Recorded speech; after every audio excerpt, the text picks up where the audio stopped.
रवींद्र बांगर महाराष्ट्रातील आणि देशातील हवामान परिस्थिती संदर्भात ताजा अंदाज देणार आहे। आपण बघतो की या ठिकाणी कमी दाबाचं क्षेत्र जे विशाखापट्टणमच्या दरम्यान होतं ते आता विदर्भावर दाखवण्यात आलं आहे।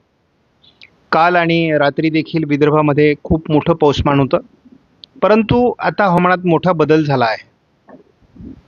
म्हणजे जे आपल्याला कमी दाबाचं क्षेत्र दक्षिण भारत आणि महाराष्ट्रावर अपेक्षित आहे त्याचा प्रभाव कमी झालेला आहे आणि फारसं वातावरण आज म्हणजे या ठिकाणी आपल्याला अतिवृष्टीची अपेक्षा होती त्या ठिकाणी फारसं वातावरण तयार झालेलं नाही।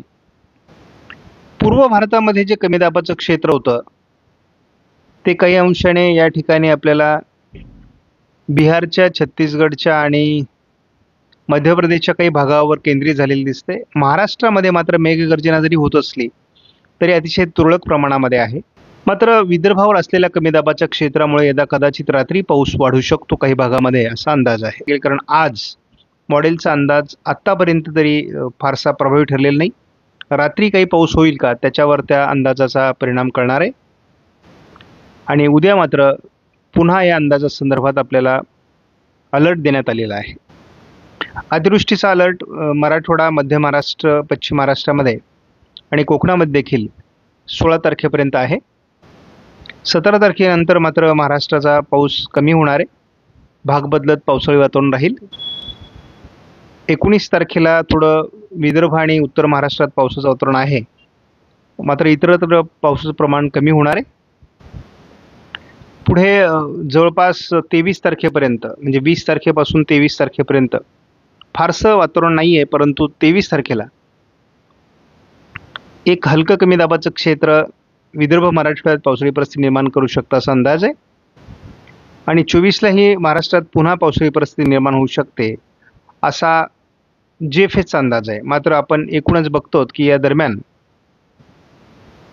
उत्तर भारतातील पावसाचं प्रमाण हे खूप मोठ्या प्रमाणामध्ये कमी होतंय, त्यामुळे जवळपास उत्तर भारतामध्ये बहुतांश भागातून मान्सून माघार घेईल अशी परिस्थिती निर्माण झाली आहे। मात्र आपण जर बघितलं तर मराठवाड्यामध्ये बऱ्याच जिल्ह्यांमध्ये काल रात्री अतिवृष्टी झालेली आहे। जो अतिवृष्टीचा प्रभाव दाखवण्यात आलेला होता तो न्यूमरिकल मॉडेल प्रिडिक्शनने कमी दाखवलेला आहे। आज फारसं त्याचं वातावरण दाखवलेलं नाही, परंतु एक स्थानिक वातावरण चांगल्या प्रकारे तयार होईल असा अंदाज आहे साधारण 16 तारखेपर्यंत। त्यानंतर मात्र 23 तारखेपर्यंत पुन्हा पावसाचा जोर कमी राहण्याची शक्यता आहे। म्हणजे 19 ते 23 हे थोडं वातावरण कमी आहे। मात्र त्या दरम्यान बंगालच्या उपसागरातून अंदमान निकोबार बेटांकडून एक क्षेत्र पुढे सरकणार। म्हणजे हा अंदाज आपण जर 29 तारखेपर्यंत बघितला तर एकत्रित अंदाजामध्ये महाराष्ट्रात पावसाचा अंदाज कायम ठेवण्यात आलेला आहे। आज देखील महाराष्ट्रामध्ये मोठं पावसाळी क्षेत्र JFS बरोबरच ECMW मॉडेलने दाखवलं होतं, मात्र तसं काही वातावरण आज तयार झालेलं नाही। सर्वच मॉडेलचा अंदाज आजच्या बाबतीमध्ये म्हणजे जवळपास 5 वाजेपर्यंत तरी सक्सेस झालेला नाहीये। काही विभागात जरी तुरळक पाऊस झाला असला किंवा काही ठिकाणी पाऊस सुरू झाला असला तरी त्याचं प्रमाण खूप कमी आहे। रात्री मात्र याचा किती परिणाम होतो ते आपल्याला बघायचं आहे। उद्या मात्र पुन्हा एकदा मराठवाडा, पश्चिम महाराष्ट्र, मध्य महाराष्ट्र मोठं पावसाळी वातावरण दाखवण्यात आलेलं आहे। 16 तारखेला देखील पूर्व मराठवाडा, पश्चिम महाराष्ट्र, दक्षिण कोकण या भागात पावसाचा अंदाज आहे। 17 तारखेपासून मात्र पावसाचा जोर काही अंशाने कमी होईल, तो विदर्भ आणि पूर्व मराठवाड्यात आणि थोडं पश्चिम महाराष्ट्रामध्ये मध्यम स्वरूपात राहण्याची शक्यता आहे। 18 तारखेला पावसाचा जोर कमी आहे महाराष्ट्रामध्ये, भाग बदलत काही भागात पाऊस असणार आहे। मात्र आपण बघतो नाशिक जिल्ह्यामध्ये आणि उत्तर महाराष्ट्रामध्ये पावसाचा जोर कमी होतोय। 19 तारखेला थोडं पुन्हा महाराष्ट्रामध्ये पावसाळी क्षेत्र निर्माण होऊ शकतं आणि गुजरात, मध्य प्रदेशमध्येही पावसाळी क्षेत्र निर्माण होऊ शकतं असा अंदाज आहे। आणि थोडं दक्षिणी पट्ट्यामध्ये म्हणजे बंगालच्या उपसागराच्या दक्षिणेकडे वातावरण बनतंय, त्यामुळे याचा किती प्रभाव महाराष्ट्रावर पडेल हे पुढे भविष्यात बघावं लागणार आहे। महाराष्ट्रामध्ये 21 तारखेला किंवा 20 तारखेला थोडं हलकं पावसाळी वातावरण आहे। 22लाही स्थानिक वातावरण आहे। 23 तारखेला स्थानिक वातावरणाचा प्रभाव काही अंशाने वाढताना दाखवण्यात आला आहे. 24 तारखेला ही तुलनेत महाराष्ट्रात मध्यम ते जोरदार पावसाची शक्यता आहे. 25 तारखेलाही दक्षिण कोकण पश्चिम महाराष्ट्रात जोरदार पावसाचा अंदाज आहे. 26 तारखेलाही दक्षिणेकडे हा पाऊस सरकण्याची शक्यता आहे. परंतु आपण एक बदल असा बघतो की आपल्याला जे काही मान्सूनच्या परतीच्या पावसाचं वातावरण होतं त्यामध्ये खूप परिवर्तन ह्या काळामध्ये बघायला मिळतंय. म्हणजे पुन्हा एकदा या ठिकाणी पाऊस दिसतोय. जी उघडीप होते ती कमी होते. आपण बघतो की पावसाचं वातावरण हे जवळपास राजस्थानच्या पूर्व भागापर्यंत, मध्य प्रदेश, गुजरातपर्यंत पोहोचतंय. त्यामुळे नेमकी मान्सूनचा परतीचा प्रवासामध्ये काही अडथळा निर्माण होतो का, हे मात्र बघावे लागणार आहे. आपण अगदी राजस्थानच्या शेवटच्या टोकापर्यंत पाऊस पोहोचतोय असं आपल्याला दिसतंय 28ला. त्यामुळे मान्सूनच्या परतीच्या प्रवासाच्या संदर्भातील अंदाज नेमकी काय घडणार हे आपल्याला बघावं लागणार आहे. कारण IMDची देखील मोठी कसोटी आपल्याला या ठिकाणी बघायला मिळेल आणि हवामानात अजून बरेच बदल होतील असं दिसते.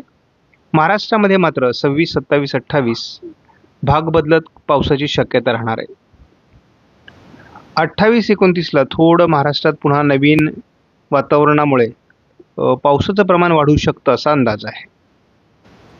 एकत्रित अंदाजात अजूनही महाराष्ट्रात जोरदार ते अतिजोरदार पावसाचा अंदाज कायम आहे. अतिवृष्टीचा अंदाज कायम आहे.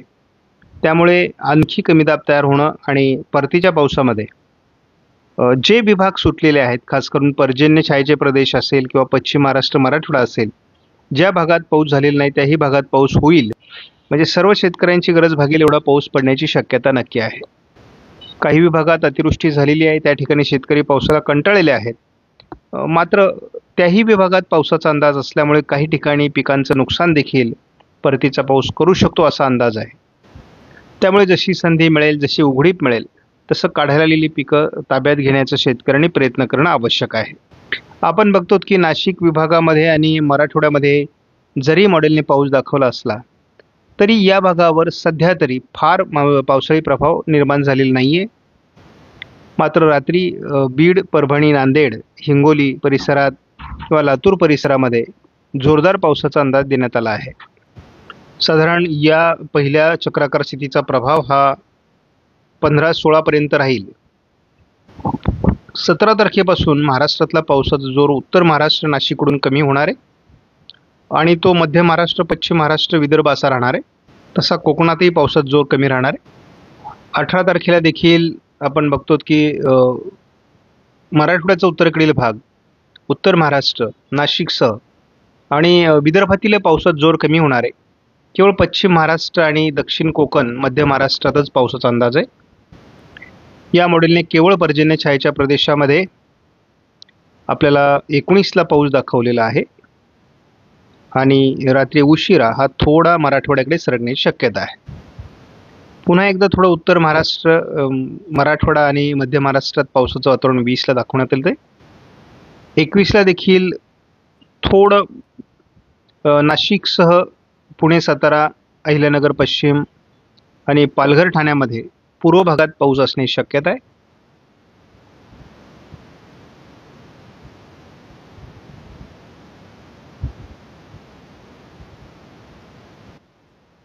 आपण बघतो ते 20, 21, 22 पाऊस केवळ घाटमाथ्यावर असणार आहे. उर्वरित मराठवाडा, विदर्भातील पाऊस कमी होईल. 23ला थोडं मराठवाड्याचा दक्षिणी भाग, पश्चिम महाराष्ट्र, मध्य महाराष्ट्र, कोकण असं वातावरण राहण्याची शक्यता आहे. तुलनेत 24 तारखेला थोडं पावसाळी प्रमाण पश्चिम महाराष्ट्र, मराठवाडा, संपूर्ण कोकण, मध्य महाराष्ट्रात वाढण्याची शक्यता आहे. म्हणजे 23-24चा पावसाचं प्रमाण थोडं वाढण्याची शक्यता आहे. 25 तारखेला याच भागात पाऊस आहे आणि आपण एकूणच मान्सूनच्या परतीच्या प्रवासासंदर्भात जर विचार केला तर मात्र आपल्याला पुन्हा एकदा अगदी